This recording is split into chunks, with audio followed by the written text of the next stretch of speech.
Most of the shows ऐसे हो गए हैं जहां पर परिवार साथ बैठकर देख ही नहीं सकता। मुंबई की इमेज इसलिए भी खराब रहती है कि हम फिल्मों में दिखाते हैं कि जितने भी बड़े बड़े डॉन है वो सब बम्बई में रहते हैं, सारी मलाई तो हीरो खा गया।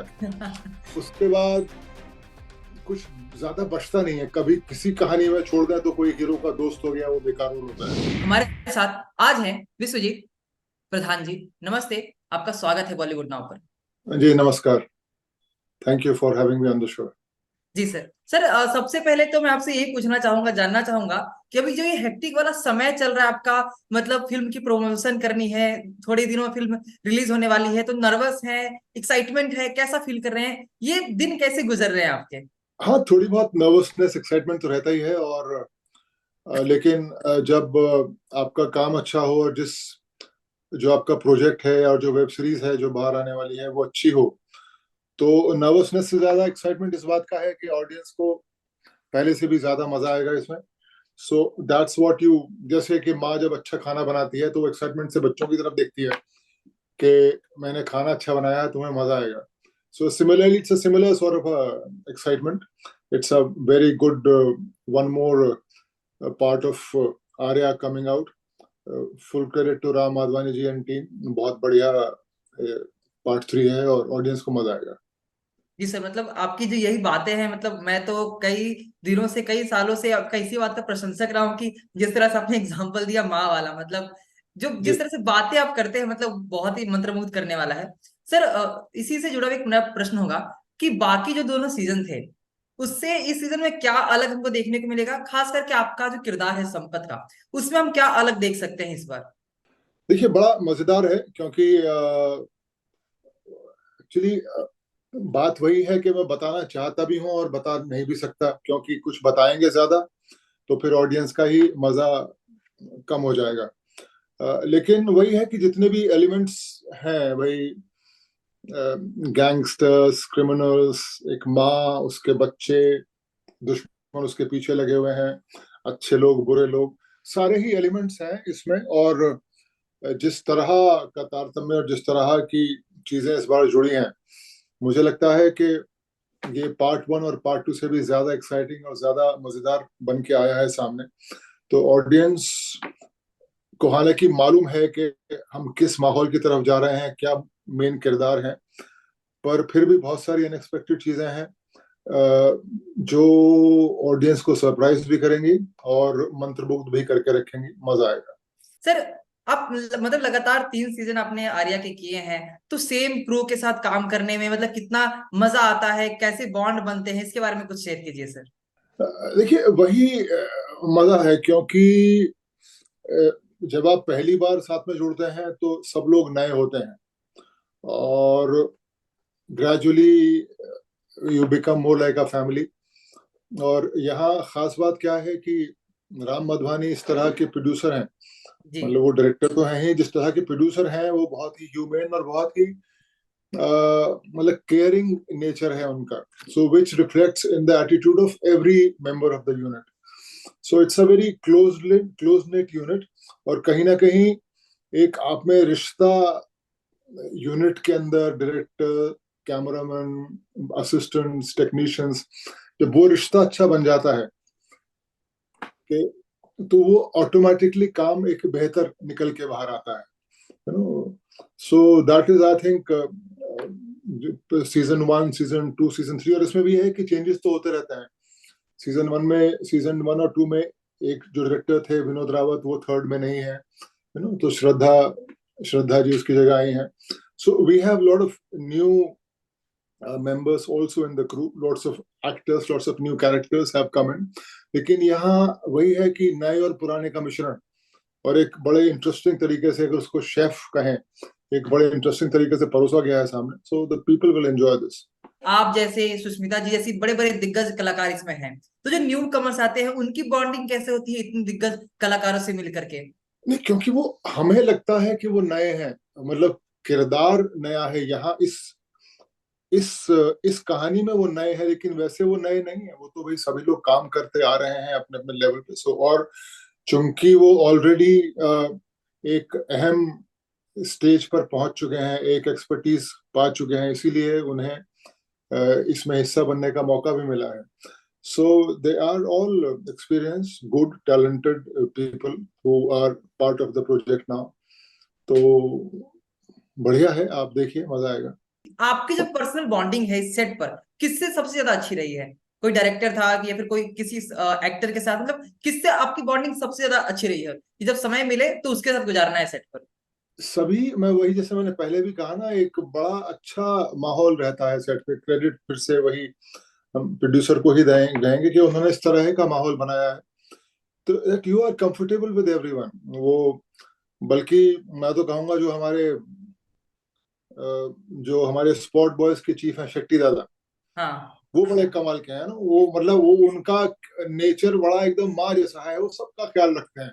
क्या शेट्टी बात। अन्ना बोलते हैं उनको, स्पॉट बॉयज के वो हेड हैं, और डे नाइट अवेलेबल है. ही controls of the spot boy. Set पर क्या हो रहा है, किसको क्या चाहिए, पर्सनल अटेंशन, और जो अपने काम करने हैं वो भी. क्योंकि डायरेक्टर्स की या हीरो की या हीरोइन की बातें तो सभी करते हैं, हम इन लोगों को भूल जाते हैं, जबकि इनका बड़ा अहम रोल होता है बिल्कुल। किसी भी फिल्म में या किसी भी प्रोजेक्ट में. सो हाँ, मतलब सभी फ्रॉम डायरेक्टर्स दोनों हमारे, मतलब राम माधवानी जी के अलावा कपिल शर्मा, श्रद्धा, बहुत बढ़िया हैं. और actress of course Sushmita. Sushmita के साथ तीनों सीजन्स में बड़ा मजा आया है काम करने में. वो इतनी, of course, apart from being a brilliant actress, वो इंसान इतनी अच्छी हैं, इतनी अच्छी अपने साथ वाइब्स लेके आती हैं, पॉजिटिविटी लेके आती हैं, वार्मथ लेके आती हैं, एनर्जी लेके आती हैं, कि आप खुद ब खुद एक ना एक बहाव में, एक माहौल में लिप्त हो जाते हैं. सो क्या बात। बड़ा बढ़िया है जी. जी, मतलब ये सुन के अच्छा लग रहा हुआ कि जब अगर फिल्म की ऑफ स्क्रीन बॉन्डिंग अच्छी हो तो ऑन स्क्रीन वो दिखी जाएगी। और बिल्कुल. जी, हम उसी का इंतजार कर रहे हैं। सर, अब मैं आपसे कुछ पर्सनल सवाल पूछने वाला हूँ। सर, आपने शुरुआत की थी फौजी से, और जहां तक मैं गलत नहीं हूँ आप लॉ की पढ़ाई करने वाले थे, शायद कर भी रहे थे। तो वहां से ये सफर कैसे शुरुआत हुई लॉ से एक्टिंग की? क्या घर में किसी ने रोका नहीं आपको, या फिर किसी ने कुछ कहा नहीं कि तुम तो लॉ कर रहे थे, ये क्या करने आ गए? हाँ, लॉ करने की वजह ये थी कि मतलब मुझे घर वालों ने वो इलाहाबाद विश्वविद्यालय भेजा था कि भाई आईएएस की तैयारी करो, और आईएएस में जाओ. और इलाहाबाद विश्वविद्यालय उस वक्त one of the very popular destinations में था, जहाँ से काफी लोग सिलेक्ट होते थे. तो उसके लिए ही मैंने वहां से ग्रेजुएशन किया, और law was to be one of my subjects. Law और एंथ्रोपोलॉजी मेरा प्लान था लेने का फॉर आईएएस. लेकिन ये था कि बहुत मन नहीं था मेरा सिविल सर्विसेज में जाने का. और साथ साथ थिएटर में कर रहा था वहाँ इलाहाबाद में, इलाहाबाद विश्वविद्यालय में भी और शहर में भी. तो वही करते करते, और लॉ भी पूरा हो गया इवेंचुअली. तो अगर कहें तो मैंने पहले लॉ की पढ़ाई की और फिर सारे लीगल काम किए विलन बन के. उसका का हो मिश्रण वो रहा. तो वही है कि पढ़ाई करते करते फिर फौजी में रोल मिल गया, और फिर फौजी आने के बाद मुंबई चला आया. सो उस तरह का सफर रहा. तो या आई मीन, तो वहां जाने की वजह थी कि भाई सिविल सर्विसेज में जाएं, आईएएस में अप्लाई करें, उसमें घुसें. लेकिन वो नौबत कभी आई नहीं. हाँ, और आप पूछ रहे थे कि खिलाफत हुई कि नहीं. हाँ, तो family was dead against it.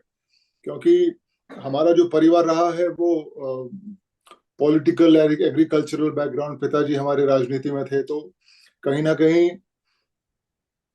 फिल्मों में जाना उस वक्त तो कलंक ही माना जाता था, कि अगर बच्चा फिल्मों में चला गया तो मतलब खानदान के नाम पे कलंक, मतलब बहुत बुरा हो गया.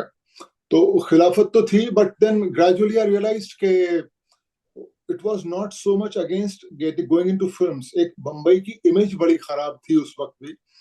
क्योंकि अच्छा, भाई छोटे शहरों में या बम्बई से दूर, बम्बई की इमेज इसलिए भी खराब रहती है कि हम फिल्मों में दिखाते हैं कि जितने भी बड़े बड़े डॉन है वो सब बम्बई में रहते हैं, सारी स्मगलिंग बम्बई में होती है. तो इमेज बड़ी खराब है.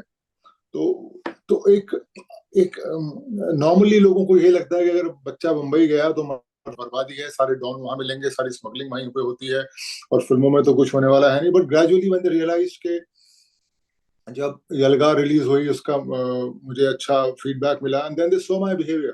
तो देन दे फेल्ट कि यार ये तो बंदा ठीक है, इसको अच्छा काम भी मिल रहा है, और ये खराब भी नहीं हुआ है, इसकी आदतें भी खराब नहीं हुई हैं, इसको स्मगलर्स ने किडनैप भी नहीं किया है, तो मतलब he is fine. So then they sort of became agreeable with the whole thing. वही सर, मतलब आपने जो आंसर दिया, मतलब अगला क्वेश्चन मेरा यही था, इसी से जुड़ा हुआ कि आपने जैसे कहा कि नेगेटिव, आपने लॉ की पढ़ाई की और सारे इलीगल काम वाले जो आपके सीन से जो आपके किरदार हैं वो होने लगे, जी। तो आपके मन में कभी नहीं आया कि यार मैं भी एक्टिंग करने आया हूँ, मुझे भी जरा पॉजिटिव रोल दे दो, ऐसा कुछ? नहीं, पॉजिटिव रोल्स किए मैंने ऑन ऑफ बीच में।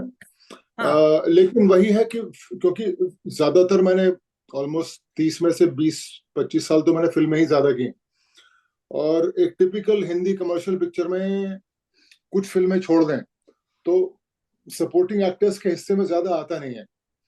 पॉजिटिव में अगर कहें तो सारी मलाई तो हीरो खा गया, उसके बाद कुछ ज्यादा बचता नहीं है। कभी किसी कहानी में छोड़ दें तो कोई हीरो का दोस्त हो गया, वो बेकार रोल होता है। तो ज्यादा पॉजिटिव इंटरेस्टिंग रोल्स होते नहीं थे, क्या बात है। तो उस विलेन में ही इंटरेस्टिंग ऑप्शन बचता है फिर, हीरो को छोड़ दें तो, in a typical commercial film format. आजकल पिछले कुछ सालों से जो ग्रे कैरेक्टर्स आने शुरू हो गए हैं, इसमें बुलेट्स खुल गए हैं for yes. Everybody. Yes sir, मतलब आप जो है, मतलब मैंने सिनेमा में तो आपको देखा ही है, साथ में जो टीवी सीरियल्स है उसमें, मतलब आपका किरदार ऐसा था कि कहीं ना कहीं देखते ही थोड़ा बहुत, मतलब वो मत कीजिएगा कि मन में डर लगता था कि जो किरदार आपके होते, जैसे मर्यादा वाला किरदार हो गया, चाहे जी। अभी अभी जो जिस सीरियल में आप काम कर रहे हैं उसमें जो जी। आपका किरदार है प्रजापति दक्ष का, मतलब वो किरदार भी एक तो मन मोह लेता है, ऊपर से लगता है ये ऐसा क्यों है, इन्होंने महादेव के साथ ऐसा क्यों किया, मतलब कहीं ना कहीं ऐसा लगता है कि आप अपने किरदार में जान फूंक देते हैं। तो मेरा प्रश्न ये होगा सर कि आप टीवी पर भी काम कर चुके हैं, कर रहे हैं, फिल्मों में भी काम कर रहे हैं और ओटीटी पर भी, तो तीनों का जो बुनियादी ढांचा है सर, उसमें क्या अंतर है? क्या आपको एडजस्ट करना पड़ता है तीनों में अलग अलग रूप से काम करने के लिए? क्या बुनियादी ढांचा क्या है तीनों का सर आपके लिए? देखिए, एक्टर को तो अपनी, जो भी हम जो भी मैं काम करता हूँ, मेरी तरफ से तो भाई पूरी निष्ठा, ईमानदारी, फुल कमिटमेंट, वो थिएटर हो, फिल्म हो, हमें तो उससे कोई फर्क पड़ता नहीं है। क्योंकि हमारा काम तो सेम है। हाँ, थोड़ा सा टाइप बदल जाता है कि सबसे मजेदार तो थिएटर ही रहता है, क्योंकि एक आपको रिहर्सल में काफी समय मिलता है, फिर एक बार once you are on stage, एक बार प्ले शुरू हो गया तो कोई डिस्टर्ब नहीं करता आपको। तब एक्टर बादशाह है स्टेज के ऊपर। कोई कट नहीं बोल रहा है, कोई रिटेक के लिए नहीं कह रहा है, आप जो कर रहे हैं कर रहे हैं, और ऑडियंस भी साथ के साथ आपको अच्छी या बुरी फीडबैक देख के आपको सतर्क रखे हुए हैं। तो you are living the moment. तो वो एक चैलेंजिंग भी है, और उसमें एक अलग तरह का मजा भी है कि आपने वो 2 डेढ़ 2 घंटे के प्ले में अपनी पूरी जिंदगी या पूरा पात्र का जीवन जी लिया। इन टेलीविजन एंड फिल्म्स और OTT it becomes a bit challenging, क्योंकि आपके वो क्षण तोड़ तोड़ के क्रिएट और रिक्रिएट होते हैं।